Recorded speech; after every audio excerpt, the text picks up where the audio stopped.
Good morning students. हम आज लगे lesson number 5 acid base and salt. इसमें हमको पढ़ना है reactivity of acid and bases. Reactivity of acid and bases. अब रिएक्टिविटी में क्या क्या है? नंबर 1 है neutralisation.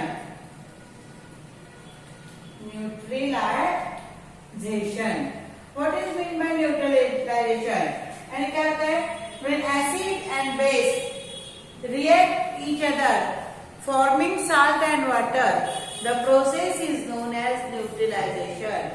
Acid react with base forming salt and water. ये होल प्रोसेस को कहते हैं न्यूट्रलाइजेशन।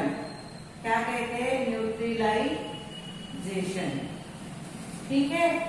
अब इसके लिए एक प्रैक्टिकल होता है जो हम परफॉर्म यहाँ पे मैं पढ़ के आपको बता रही हूँ। इसको लेने के लिए क्या करने के लिए, समझाने के लिए क्या करना पड़ता है? Take 10 ml of diluted acid in a beaker.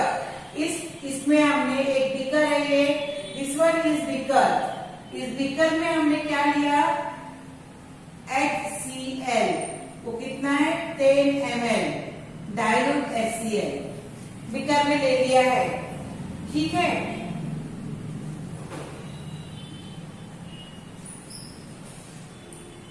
और इसको पीएच पेपर में अप्लाई करना है अपने को। पीएच पेपर में डालना है।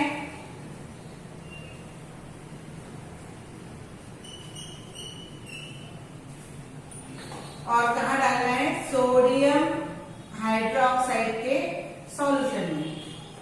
किसको डालना है आपको? डाइल्यूट HCl को। And stir the solution with the glass rod. Measure the pH of resting solution by putting drop of solution on another pH paper. और ये HCl को एनएच में मिलाना है और डायरेक्ट इसको pH पेपर पर डालना है। दूसरा pH पेपर देखिए, इसको यहाँ पे देखना है तो कलर चेंज होगा। और कलर चेंज होने के बाद in this way go on adding dilute NaOH drop by drop recording the pH. What do you find? Stop adding NaOH when a green color appears on the pH paper. जैसे ही देखो हमको एक beaker लेनी है, उस beaker में हमको डालना है डाइल्यूट HCl 10 ml। ड्रॉपर की मदद से pH पेपर के ऊपर हमको वो HCl की 2-3 बूंदे गिरा देनी है। ठीक है। फिर HCl में क्या मिलाना है? NaOH। और NaOH मिलाने के बाद जो सॉल्यूशन बनेगा उसको दूसरे pH पेपर पर रखना है। कलर चेंज देखना है। कोई कलर चेंज नहीं है तो धीरे धीरे HCl में हमको NaOH मिलाते जाना है, मिलाते जाना है, मिलाते जाना है। जैसे जैसे NaOH मिलेगा और pH पेपर पे बार बार उसको ड्रॉप उसको डालेंगे। जब pH पेपर का कलर ग्रीन हो जाएगा, green, the colour of pH paper change green, that means यहाँ पे एसिड बेस रिएक्ट होके क्या बन गया? Salt and water. यानी प्रोसेस कौन सी हो गई है? न्यूट्रलाइजेशन की। अब यहाँ पे किस प्रकार से होता है? द न्यूट्रलाइजेशन रिएक्शन किस प्रकार से होती है? न्यूट्रलाइजेशन रिएक्शन किस प्रकार से होती है? ये H plus Cl plus NaOH, ठीक है। ये दे रहा है सोडियम क्लोराइड प्लस वाटर। ये देखो, ये आ गया साल्ट, ये आ गया वाटर, ये आ गया एसिड और ये हो गया बेस। ये positive charge, negative, positive, negative. ठीक है। इस प्रकार से ये साल्वेशन प्रोसेस होती है। सिंपल में क्या बता रहे हैं आपने को? When acid react with base forming salt and water, the process is known as neutralization.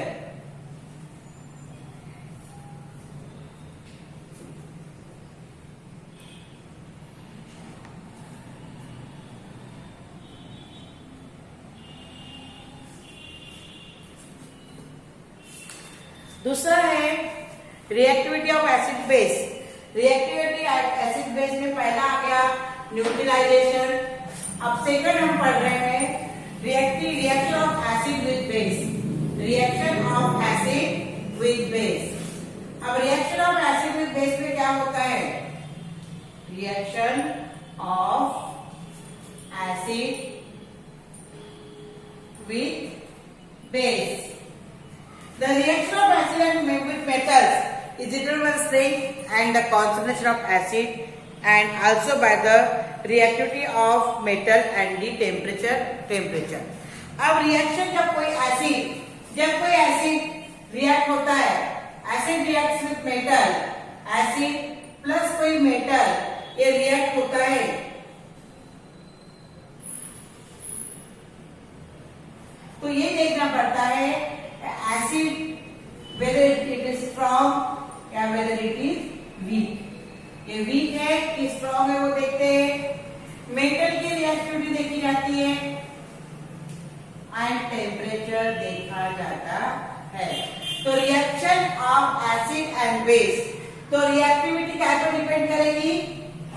वो एसिड इट इज स्ट्रॉन्ग और इट इज वीक। मेटल की रिएक्टिविटी और टेम्परेचर देखा जाता है। अब यहाँ पे क्या दी हुई है?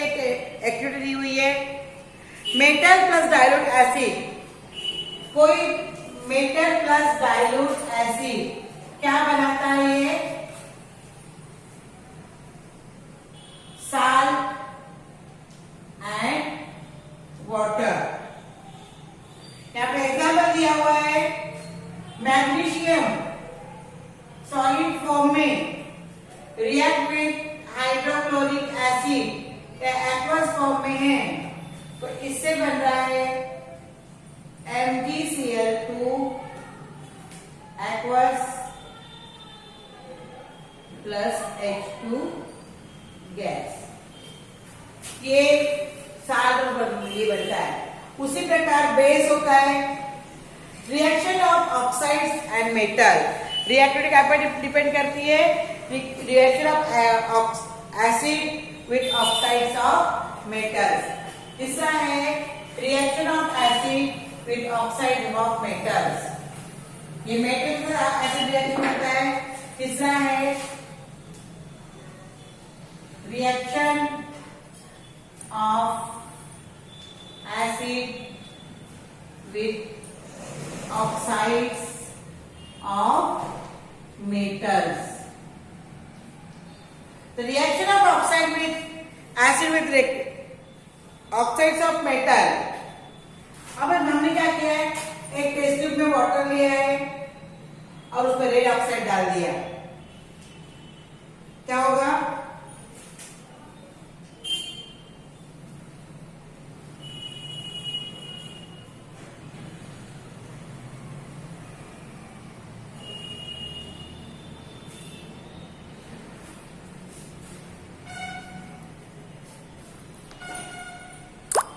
Oxides, reaction of acid with oxides of metals. यहाँ पे हम दे रहे हैं एग्जाम्पल रिएक्शन ऑफ ऑक्साइड कि पानी में अगर इसको घोल दिए फेरिक ऑक्साइड प्लस एसिड, ये क्या फॉर्म कर रहा है?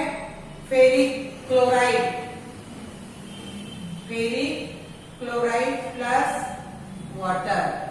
ये भी ऑक्साइड है, रेड ऑक्साइड बोलते हैं इसको, plus acid forming salt and water. ठीक है, इस प्रकार से ये हो रहा है। Then reaction of base with oxides of non metals. Base भी, अब ये एसिड की हो गई है। Reactivity of acid and base, पहला हो गया न्यूट्रलाइजेशन, दूसरा देखिए reaction of acid with base. तब कोई भी एसिड की react with base forming salt and water. तो काय पर डिपेंड करता है एसिड की बेस रिएक्शन कि acid whether it is strong और वीक। और मेटल जो होता है उसका क्या देखते हो लोग कि ये मेटल कैसा है, उसकी रिएक्टिविटी और उसका टेम्परेचर। तीसरा reaction of acid with oxides of metals. when oxides of metals react with acid forming salt and water. उसी प्रकार हम बेस का पढ़ेंगे अभी कि बेस किस प्रकार से रिएक्टिविटी दिखाती है। बेस किसके किसके साथ रिएक्टिविटी दिखाती है।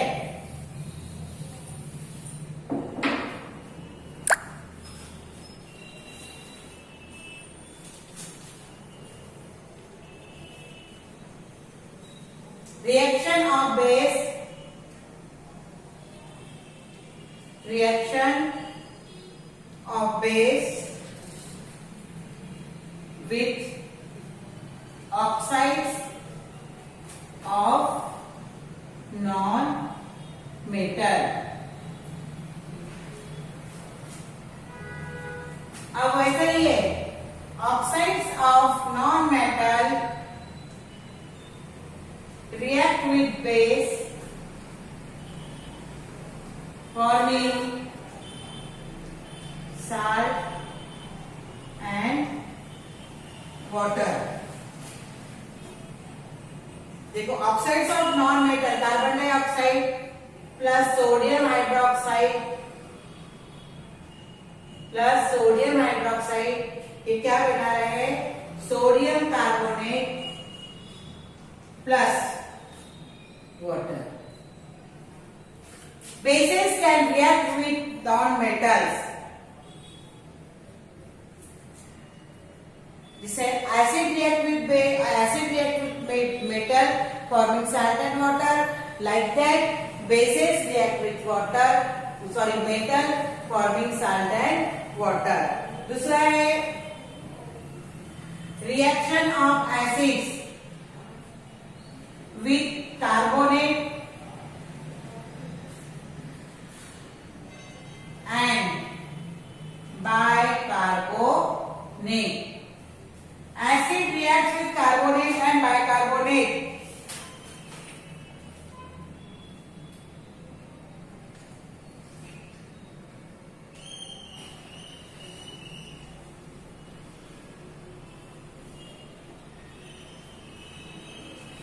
ये भी क्या फॉर्म करता है, acid react with carbonate and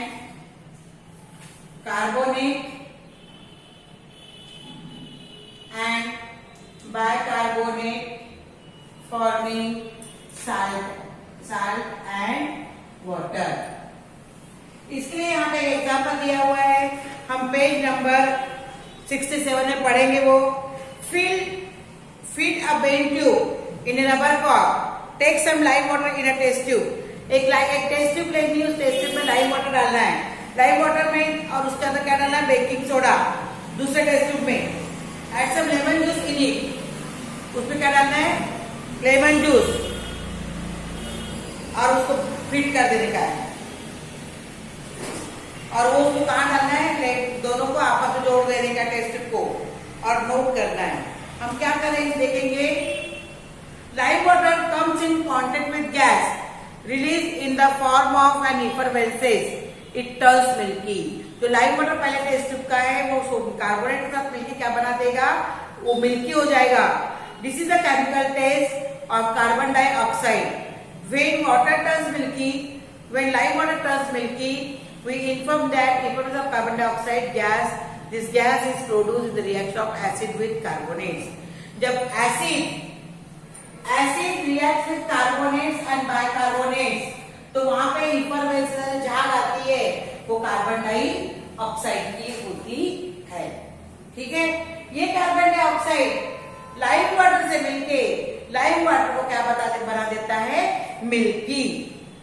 या तो कैल्शियम हाइड्रोक्साइड नीचे दिया हुआ है, calcium hydroxide react with carbon dioxide is known, क्या बनता है, कैल्शियम कार्बोनेट प्लस वाटर। ये रिएक्टिविटी यहाँ पे हमारी कंप्लीट होती है। तो reactivity of acid and base में पहला हमने पढ़ा न्यूट्रलाइजेशन, दूसरा हमने क्या पढ़े हैं उसमें, reaction of acid with metals, reaction of acid with oxides of metal, reaction of base with oxides of non-metal, and reaction of acid with carbonates and bicarbonates। Last topic अपना बचेगा साल्ट, हम next period में लेंगे। Thank you बेटा, आप lesson बराबर पढ़ा कीजिए, ठीक है।